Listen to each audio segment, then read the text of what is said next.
Forced to work from home by your employer? Laid off or feeling depressed at home? Do you want to make money working from anywhere?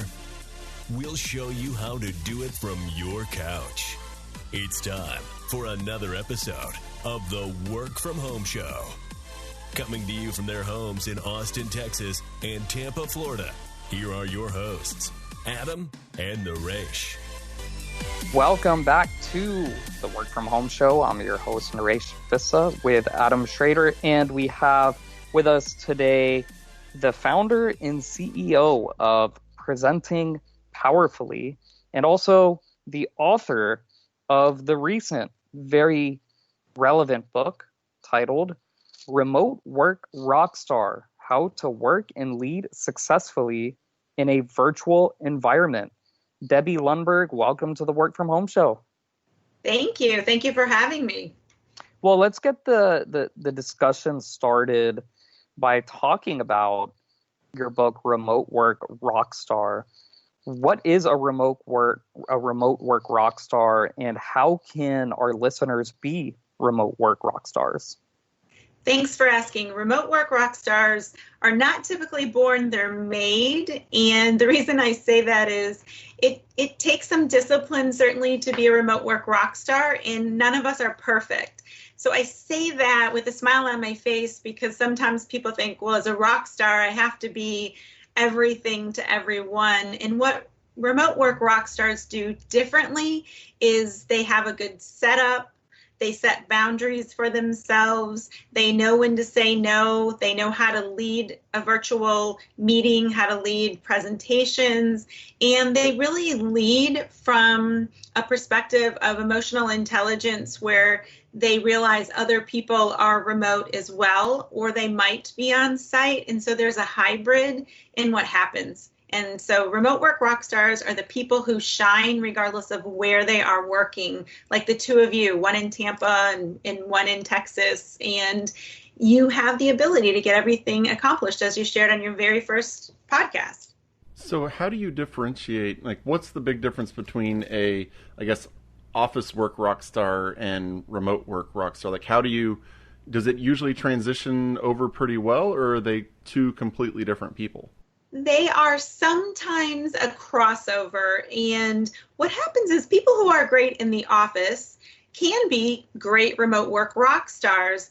What unfortunately gets lost in the remote work is that spontaneity and the ability for just a thought to become a project or a new idea to be generated. So the difference in an office rock star and a remote work rock star is the intentional effort that it takes and the discipline, as I mentioned, that word, you'll hear me say it probably a lot, the discipline it takes to reach out and make true connections to other people so that when we lose the spontaneity and often that body language and the relationship part that goes really unrealized sometimes, that how much we know about our colleagues and coworkers, that they make an effort to have that in place. And by doing that as a remote work rock star, they maintain the relationships, they maintain the understanding of the dynamics, and they get a lot done. Yeah, so what would you say would be your probably top 5 most important qualities or characteristics in remote rock stars? The top qualities or characteristics for remote work rock stars are that they have confidence in themselves. And number one, and sometimes people say, well, I don't feel confident if I'm not around people. But it's like, let's go back to what's at the core of how we gain that confidence. You're an expert, or you're becoming an expert in what you do, or you have a great desire. So that confidence that's there must be conveyed when we're on the phone or an email, or we take away that dynamic of the smile in person.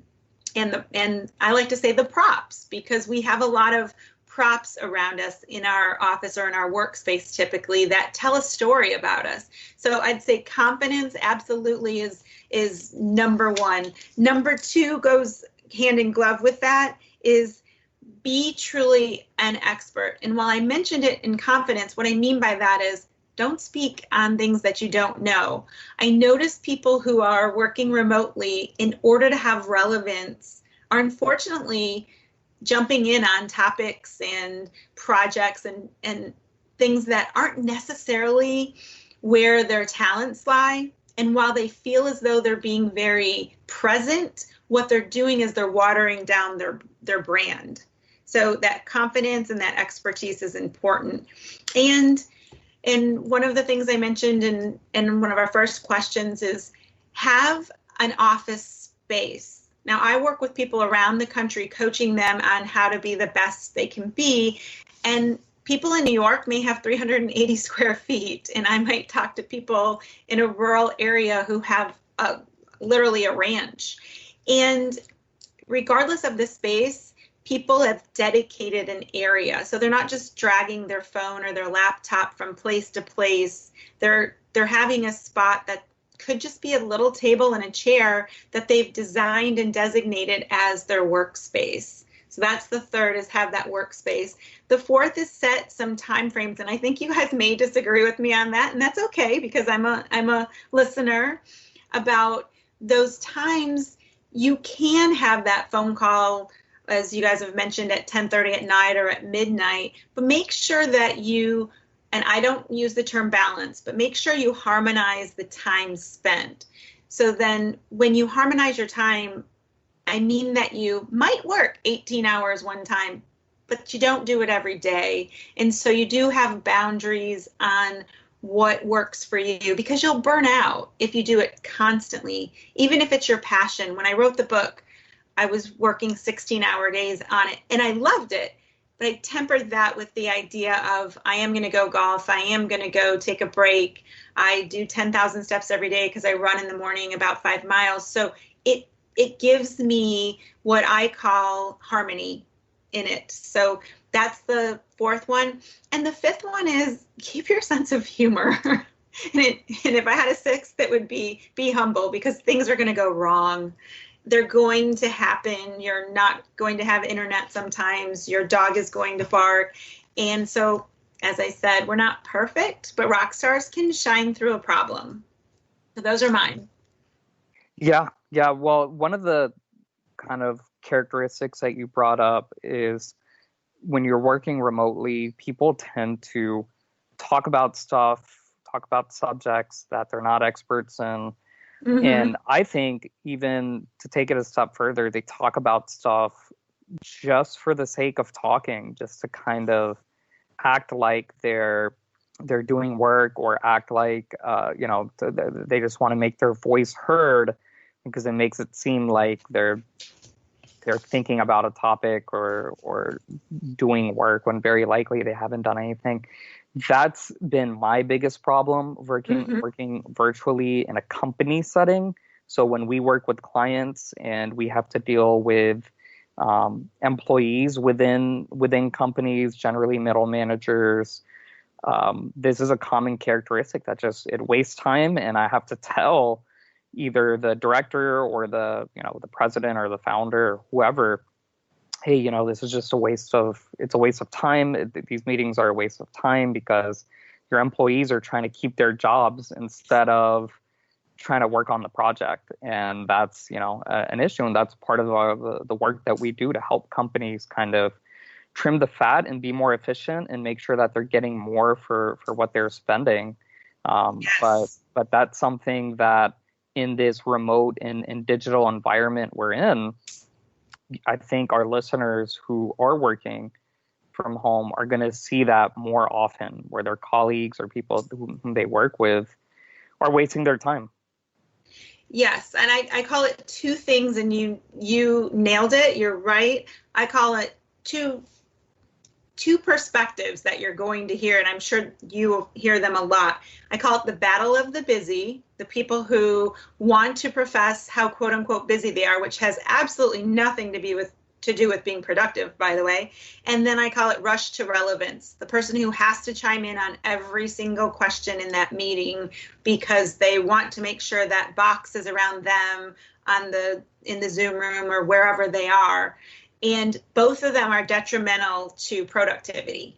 The the battle of the busy, and the rush to relevance will drag your productivity down. So I'm glad you're coaching people not to do that and not to tolerate it, because that's not rock star behavior.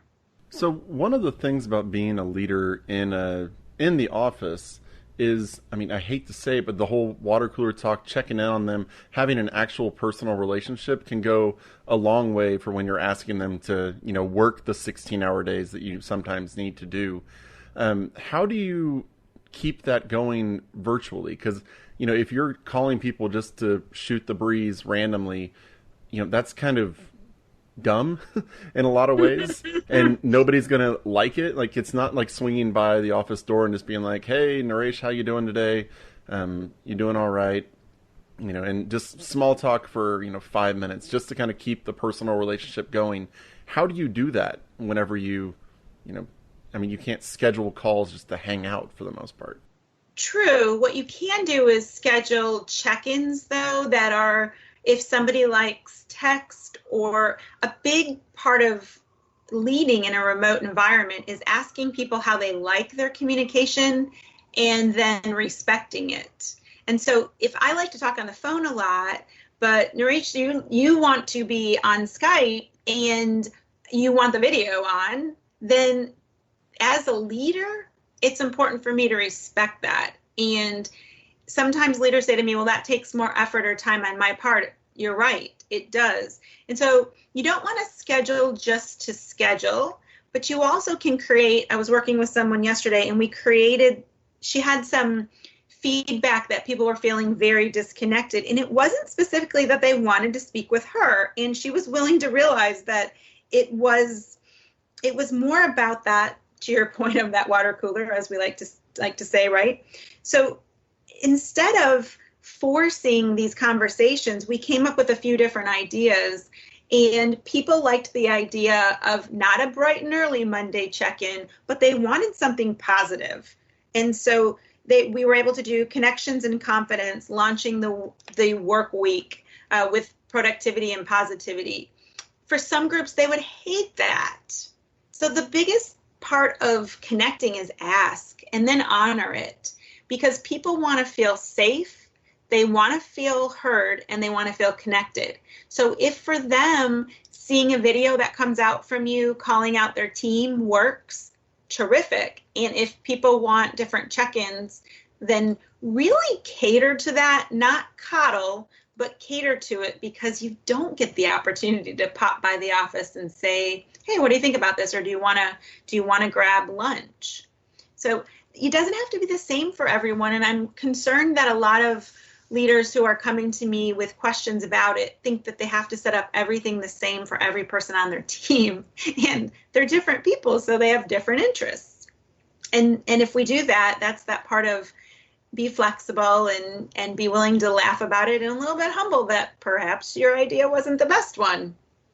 Going back to your topic of people saying that they're busy or being busy, to me, it's just kind of funny, because you hear it all the time. You hear it from that person. Every time you meet them, oh, it's been so busy. I'm so busy.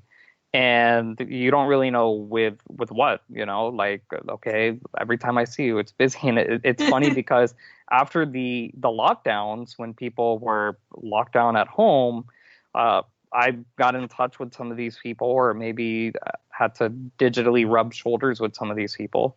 And it was the same thing. It's some of the people even lost their jobs, and they were like, oh, it's been so busy. Like, I've just been completely slammed. Yes.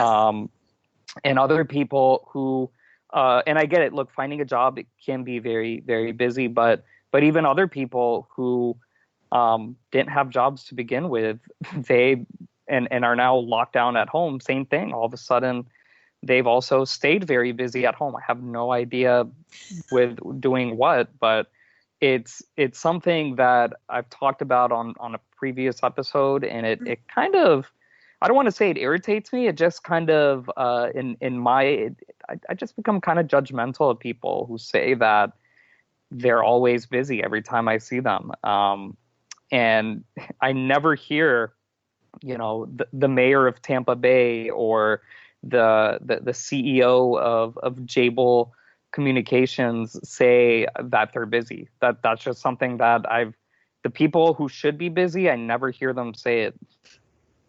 And that's part of one of my taglines for my firm is how you present is how you are remembered. And when people present as quote unquote busy, you, Adam, me, I mean, a lot of your listeners likely, people may nod their head when they're in front of people and accept it or just take it in. But in the back of our minds, the question becomes, to your point, of with what? And I'm very direct and friendly, and that's a good combination usually. I'm sure it annoys some people because when they say they're so busy, I'll say, what's been most productive?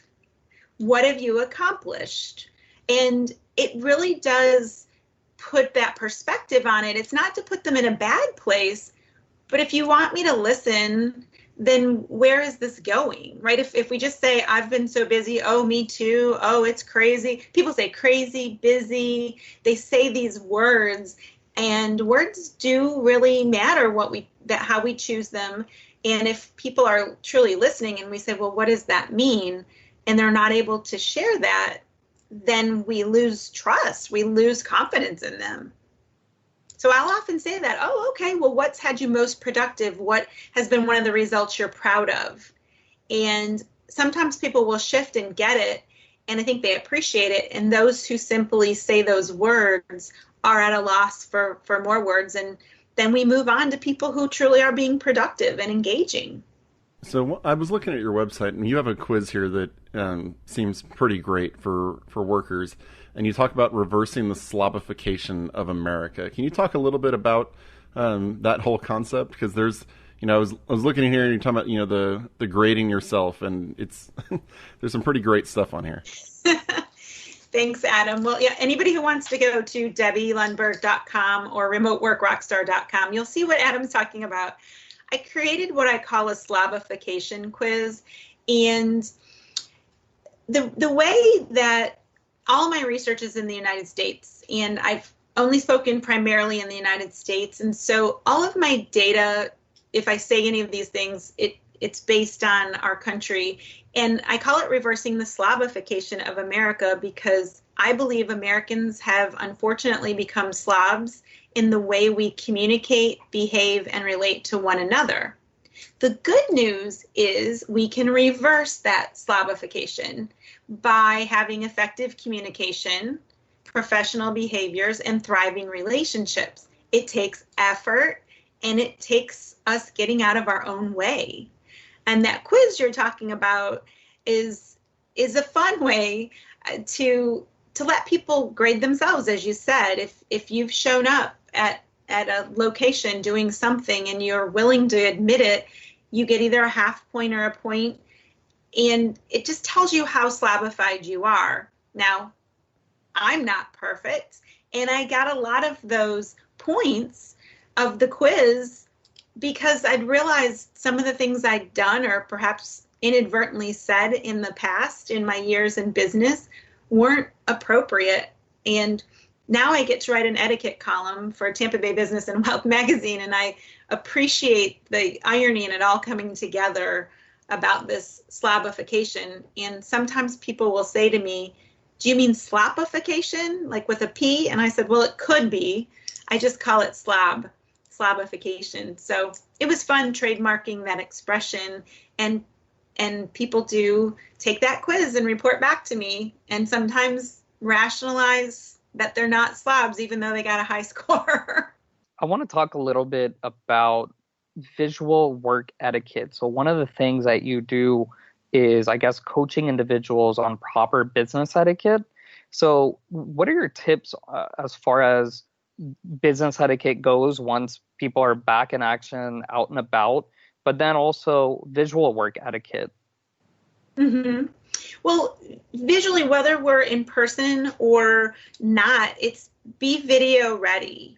And so about yourself, that side of that is you wouldn't show up at the Center Club for a networking event in your pajamas or with your hair not washed. So what are you doing showing up in a virtual happy hour that way? I mean, we're right back to slobification as we think about that. So when we do come together in an environment where we don't have as much physical distancing, or even if we still do participate of being social at a distance, as I like to say, then you want to think about how are you being respectful of people's space and how are you presenting yourselves. Things will change and possibly for the long term, but how we engage with each other is different. And no matter what, mask, no mask, eyes smiling, the attention to another human being is part of an emotional intelligence that, regardless of our role or if we have a job or not right now in this economy, it's about your sincerity, and that shines through your voice, your smile, your body language, even if you're in what I call the box of a video or virtual session. So in person, even more so. And I think people are excited to get back and nervous. And in that, some people have shared with me they're concerned that they've lost their ability to quote unquote small talk. And then, so my response is, then big talk. Don't talk about small things. Talk about the big issues. It's okay to say, what challenge did you overcome while you were what I call grounded, because I fly most of the time, and so I haven't been able to fly in 104 days. And so ask people about those big things. Don't go for small talk. And you shift that mindset. That's another big part of our development, our leadership, our contribution is how does our mindset impact it? And then that visual engagement will shine as a result of how we're thinking. It reflects in how we behave. So as we come out of this, the whole lockdown situation, it looks like we're going to go to, at first at least, a hybrid model of work. Like some people are going to keep working from home because they're not comfortable going into the office. Some people are going to go back to the office. So what are your recommendations for people who are having to lead the kind of dual setup that they're going to be experiencing? Yes. So the hybrid and the dual is definitely something that's coming, and leading that takes all of the skill set that the leaders had in the office environment. Now all of these that they've hopefully gained in the virtual environment, and combining them. So we're back to, and at the risk of sounding really repetitive, of look at your team as individuals and not just their title or their role. And think about, if I know Adam's in Texas and that there's a time change, then make sure we're putting that it's 3:00 Eastern time so that he realizes that, because you avoid some of these, do you mean Central? Do you mean? And I've learned that over the years with clients being all over. And the other thing is, if you have somebody, perhaps it's a phone call this time and it's not a video, or someone's on video but you've got a presentation, put the person's picture and their name very clearly next to that speaker, or off if they're watching from the side, put something out there that's a visual reminder to those who are in the room to not forget that person, and ensure that they're included in things such as, if you have an update, a lot of people do recognitions and they recognize a team or a person, a highlight every week or every month, then do one for remote and one for on-site, and send both out the same time in the same demeanor of importance, and let people know that that's part of the workforce. And as I say in Remote Work Rockstar, that you're not just the guy who never comes into the office. Now, that's for the leader, and the leader is also to plan a budget and to really stand up for a budget for people to come on site or to meetings at some point, because there's a cost to remote work for setup, but there's a lot of savings often in the long run for space and different aspects of business. So right now, since people weren't anticipating remote work, they'll say to me, well, now that people are working remotely, we'll simply do video the entire, we're just going to do that moving forward. That value of coming together, you want to put a budget in place where you're not making an exception for the remote worker to come in, that it's part of your plan. And you don't say to the remote worker, well, we figured you wouldn't want to come, or, hey, we don't have the money for you to come. You plan a meeting that the remote worker is coming in every once in a while. And so they're then still part of the team. So then the remote worker, when he or she is on site, don't leave the meeting and just go straight to the hotel. Stay and see if you can get 10 minutes with each person to build the relationship. So we're back to that making the effort.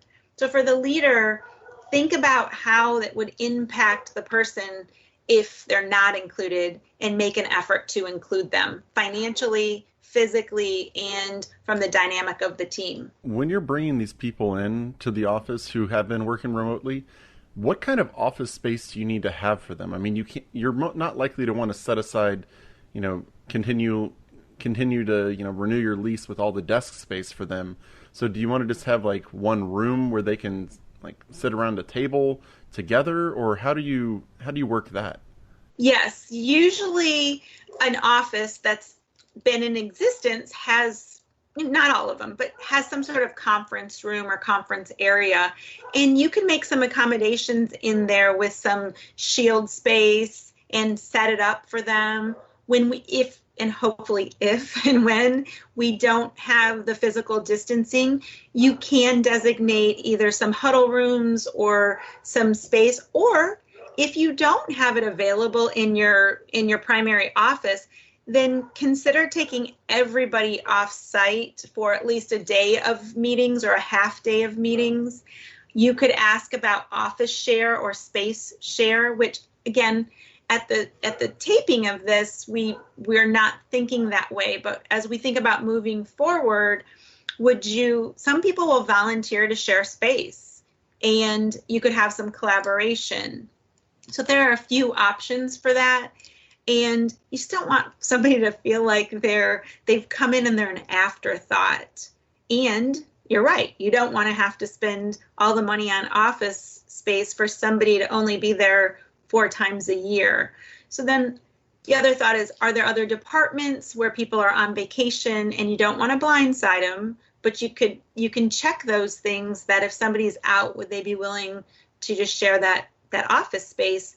And what ends up happening when you do that is people start talking to people they wouldn't normally talk to, and you may develop some relationships that are very positive.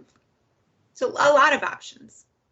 Awesome. Well, Debbie Lundberg, you're the founder and CEO of Presenting Powerfully, and also the author of several books. So can you talk quickly about your other books as well, and the other ventures that you're working on before we wrap this up? Thanks for asking. Absolutely. So I started writing my first book back in 2007, which feels like a lifetime ago, and it feels like yesterday. And I had 3 books that ended up being combined into the one that Adam mentioned, which is Reversing the Slobification of America. So while I've written 11 books, there are 8 available, and they range from a book on presenting powerfully, the same name as my practice, which is truly how to present yourself successfully. And I also have what I call Lundbergisms, which are just thoughts that I post every day on social media, and I do a video each day on the Presenting Powerfully Facebook page that are thoughts to inspire. And then I co-authored a book with Todd Josko years ago called Hey, Where's My Bailout? And that's a workbook for people who don't want to collaborate necessarily with someone, but they want all the tools. So it is a book, but it presents a lot like a workbook that somebody can use on their own. And so all of these books led me to the most recent book before Remote Work Rockstar, which is Beyond Networking 101, which was how to shift from card collecting to truly connecting. And I was thinking about that the other day, that will some of those ideas change in the networking realm because of handshakes and the distance? And so I'm interested to see how those play out. And we talk about those on the 2 podcasts that I'm part of, which is the Business of Life Masterclass, which in 20 minutes or less, we interview someone with only 4 questions. And then we act out and do the things that they suggest for success. And so it's interesting to hear, because we do what we call follow-throughs. And then I'm on a show called Lipstick Leadership, which we look at as empowering women and any men who want to listen to greatness through resilience, communication, and grit. So I have 2 podcast partners, much like you 2 do, and have nice conversation with it so that we can get content and encouragement out to people in a fashion that they like to have. Great. Debbie Lundberg, author of Remote Work Rockstar, How to Work and Lead Successfully in a Virtual Environment, founder and CEO of Presenting Powerfully. Her website is debbielundberg.com. Debbie Lundberg, that's Debbie, Lundberg.com. You just shared several social media. Can you again share any other websites or your Twitter handle, Facebook pages, etc. for our listeners? Yes, thank you. On nearly all social media, I am at Debbie Lundberg, and Lundberg is Lundberg. And with the exception of Facebook, which is Presenting Powerfully by Debbie Lundberg, you can find me on Twitter and Instagram and LinkedIn, absolutely, for articles and videos that hopefully you'll enjoy and get some tips, because I do 4 things really, which are keynotes and talks, strategy and facilitation, teaming and training, and then employee development and executive presence coaching. And while we've been in this different state, it's been fun to do them in different arenas and really promote that through social media. So, yep, Debbie Lundberg, nearly everywhere. And I welcome the follows or suggestions or questions on what can be done remotely or in person. Debbie Lundberg, thanks so much for joining us on the Work From Home Show. To all our listeners, visit our website, workfromhomeshow.com. That's workfromhomeshow.com. Leave us a review on iTunes, Apple Podcasts, Google Play, Google Podcasts, TuneIn, Stitcher. We're everywhere. So download those apps, leave us reviews, get on our mailing list. We're giving away a lot of free stuff. Email us, hello@workfromhomeshow.com. That's hello@workfromhomeshow.com. If you have any comments or questions for Debbie or for Adam or me. And until next time, keep on working from home.